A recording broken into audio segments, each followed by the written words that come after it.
بسم الله الرحمن الرحیم. زه یم کفایت الله یوسفزی او ما سره افسر علي په کیمره باندې نن د 400 پریس کلب د طرف نه چې کوم ټور منعقد شو د خپل ممبرانو لپاره په هغه سلسله کې د 400 پریس کلب 8 ممبران چې دي نو هغه نن ټور راغلي دي. د وخت کې مونږ د پاکستان مونومنت په یو یادګار کې چې کوم لوک ورسره دی یو یادګار دی هغه مقام باندې مونږ موجود یو او مرګرو د هغې وزټ مو کو هلته کې چکر مو د هغې نه پس د هغې په مشرق طرف باندې چې کوم پاکستان مونومنت میوزیم دی نو هغې ته هم چکر وو. هلته کې د پاکستان چې کوم څونه تاریخ دی د علامه اقبال او قائد اعظم او دغه شان چې کله پاکستان د آزاد شو او څنګه خلک رالل او دلته کې آباد شو د ټول حوالې سره چې څنګه پاکستان سره هسټري ده هغه په دې کې بند ده. نو مرګرو د هغې هم وزټ وکړو. د دې نه پس به ملګري نور هم 5-6 ځایونو ته ځي او د هغې وزټ به کوي. دا یو مطالعاتي دوره ده کوم چې د 400 پریس کلب د طرف نه منعقد شوې ده. موږ سره ملګري ناست دي د دوی هم د دوی جذبات معلوموي چې په دې موقع باندې دوی څه وایي. سراج علي موږ سره موجود دی. سراج بھائی چونکې د کمیټې ممبرانو کې زه او ته یو نو تاسو اوس لږ دا تفصیل مرګرو ته ووایه چې یاره دې نه پس به کوم ځای ته ځو او څه ځایونو ته کوم مننه کفایت بھائی. اول خو به زه تاسو چې کوم په خپل انټرو کې خبر ورکړه چې 8 ممبران راغلي یو نو دغې لږ وضاحت به وکړم چې زموږ 30 ممبران دي د پریس کلب هغې په جنرال باډي اجلاس کې دا خبر وشو چې ون ډے ټور دی.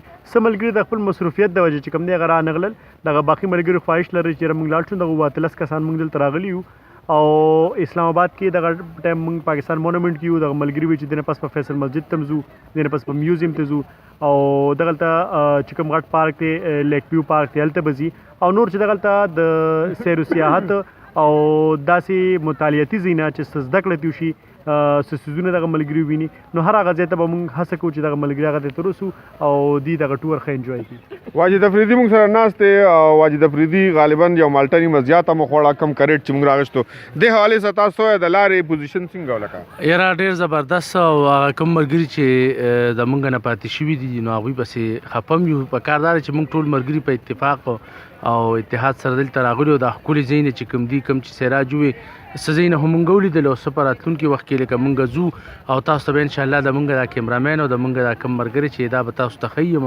نو ډېر ښکلي ځایونه دي. په کار دی چې دا نور ملګري هم راغلي او انشاءالله ټول ملګري ډېر زیات خوشحاله دي انجوای کوي. واجد افریدي مطلب دا دی چې یاره که ملګرو خپل ضرورتونه او خپل کارونه لږ مخکې رستو کړو نو ډېر زیات انجوایمنټ به شو او ټول ملګري په یو ځای راغلو. خو بعض د سراج خبره چې د مصروفیاتو د وجې نه موږ سره حافظ وزیر محمد صاحب دی زموږ فینانس سیکرټري دی.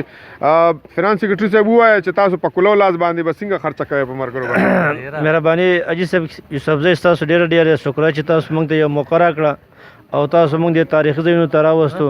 ستاسو د دې ټولې دورې د کم دلته موږ له کمې چکرې راکوئ تاسو انشاءالله د هغې موږ ستاسو ډېره زیاته مننه او ستاینه کوو او تاسو چې څومره خرچه کول غواړئ د هغې نه به تاسو ته زیاته میلاویږي بس صرف وګرځئ جي.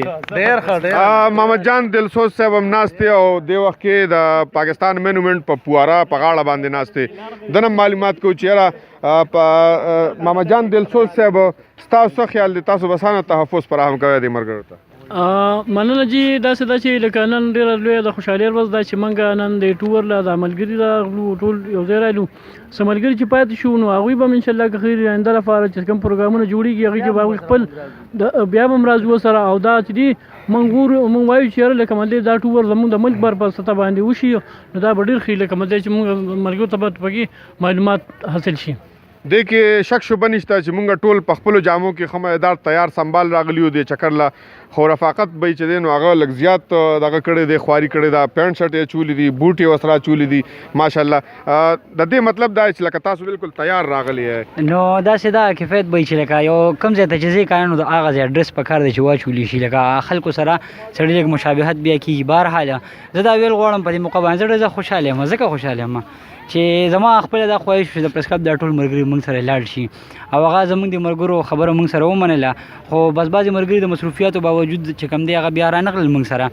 نو زه دا وایم چې یاره دا اوس موږ د یوې ورځې ټور کړی دی بیا را روان وخت چې کوم دی هغه پکار دی چې موږ د یوې هفتې ټور وکړو هغه بړه ګلی ته یو نتیا ګلی ته یې او داسې ټورونه پکار هم دي چې ټوله ورځ موږ هلته کې پریس کلب کې ناست یو او خپل خبرونه لیکو نو بور شي سړی نو پکار ده چې دا چې د ټورونه کې سړی لږ ذهني تور چې کم دی تفریح وکړي او هغه لږ آرام محسوس کړي. پلی وهاب صاحب نه ما بیګا تپوس کړو چې یاره تا جامت ولې نه کوې؟ د ما ته وایي چې سبا په چکر ځو نو زه به جامت کوم او واقعي چې نن ماشاءالله ډېر ښایسته او دغه ښکاري. څه وایې پلی وهاب صاحب په دې موقع باندې؟ بسم الله الرحمن الرحیم. نو تا ته خو ما دا ویلو مې چې سبا شي که خیر نو بیا به جامت هم کوو او ځان به تیارو او ځو به او دا د خوشحالۍ خبره چې 400 پریس کلب نه مونږ ټور وکړو او رالو اسلام آباد ته انشاءالله چې دې پسې به لاهور ته ځو او بیا به که خیر وي که خدای ته منظور وي نو په جون جولای کې به کوټې ته به یو ټور لګوو. د ملګرو نور هم خواهشات ډېر دي د نور ټور او د چکرو باره کې. په دې موقع باندې به زه د دوی نه پټ تاسو ته ووایم چې دوی ته پته نشته خو دوی له مونږ نری غوښه هم پخ کړی ځان سره هم راوړی او پې خورو خو دوی له دا معلومات دوی ته نشته. نو انشاءالله امید لرم ما د ملګرو نه چې ټول به انشاءالله ښه انجوایمنټ کوئ. دا و د 400 پریس کلب د ټور ملګري کوم چې 8 ممبران د اسلام آباد په ټور راغلي او پاکستان مونومنټ نه مونږ تاسو دې وخت کې مخاطب یو. دې نه پس به بیا مونږ 5 نورو ځایونو ته ځو کم کې چې به ملګري نور هم زیات انجوایمنټ کوي. ستاسو نه اجازت غواړو. الله په امان.